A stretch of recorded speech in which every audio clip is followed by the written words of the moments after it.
Hi, Mary here at Mary's Heirloom Seeds, and this is going to be a 2, maybe 3-part series. We're going to build some raised beds using the tutorial that we've shared on our website already, but I've never shown a video of it.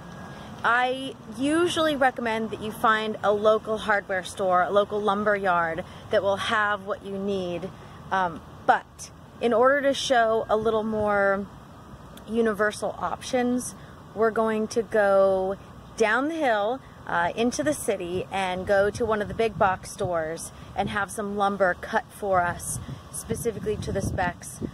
You'll see the information throughout the video, and I'll try to share the prices for everything so you see the difference. We originally built 4x8 beds in our garden, but I realized that at some point I might have to do all of this on my own, and I needed to be able to move those around the property if need be, and a 4x4 or build them for that matter, and a 4x4 is a lot easier for me to handle than a 4x8. If you have the opportunity, super windy here, if you have the opportunity to use a larger bed, a 4x8 bed, it would be a little more cost effective than a 4x4. But as you'll see, it's not much difference in price. Let's get started. A little higher up, and these are 2x12x8s. They are also untreated Douglas firs. So in order to build a 4x4 bed, you'll need 2 of these, and you'll need them cut in half. So you have 4 4-foot pieces. 4x4 in each corner, as you'll see. It's $21. This will give us enough one board here. It's a 4x4, it's 8 foot long. This will give us enough for 2 4x4 beds because we have 4 corners. If you want to do 4x8 beds, again, it'll give you enough for 2. Alright, here's where they do the cutting. I'm not going to film the actual cutting because it's really, really loud. But I have my boards here, and they're going to cut them for us. One thing my uncle warned me about was using 3-inch star drive deck screws. He's a carpenter, and he said this is the best to use. So 5 pounds is a lot. They don't sell screws individually with these boxes. They sell them by the pound. So this is 5 pounds, 3-inch. This is what we use, but you want to buy a large quantity if you're going to build a lot of raised beds, but if you're not going to buy a lot, 5 pounds is a lot of screws. If you have gophers, voles, squirrels that burrow, rabbits that burrow, you need some kind of wire underneath. So you have over here poultry netting. You've got all different sizes depending on how wide your bed is. You also have hardware cloth. I kind of blanked out on my last video.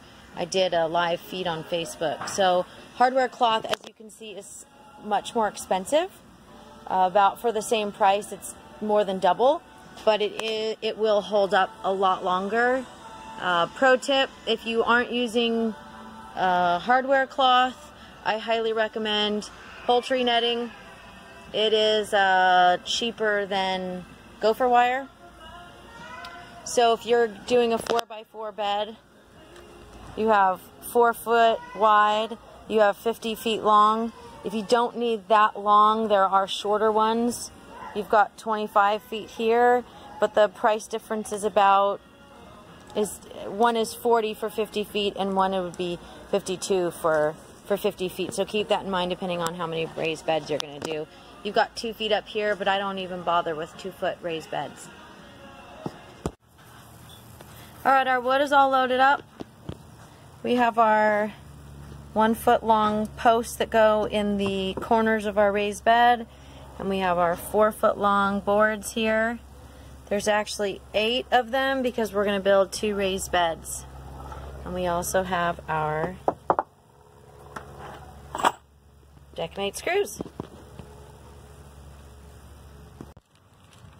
Alright, we're done with the first portion of our adventure. We have had our wood cut, and we're going to bring it home and we're going to make some raised beds. We purchased a 4x4x8 that was cut in 8 pieces of 1 foot each, and we purchased a 2x12x8 that was cut in half, so that would make 2 sides of our bed, and you're going to need 2 of those.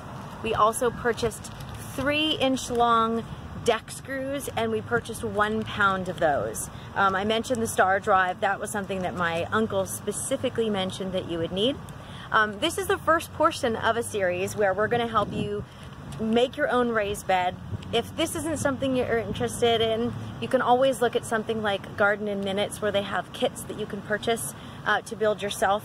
One of the first YouTube videos I posted was how to put together your own Garden in Minutes bed. They are a little more expensive, but they are a lot easier to use, and you don't need any power tools. Thanks for joining me. I'm Mary at Mary's Heirloom Seeds. If you haven't already signed up for our YouTube channel, please do so now. Check us out at marysheirloomseeds.com, and below in the description section, I'm going to share the tutorial to make your own raised bed garden. Thank you, and happy planting.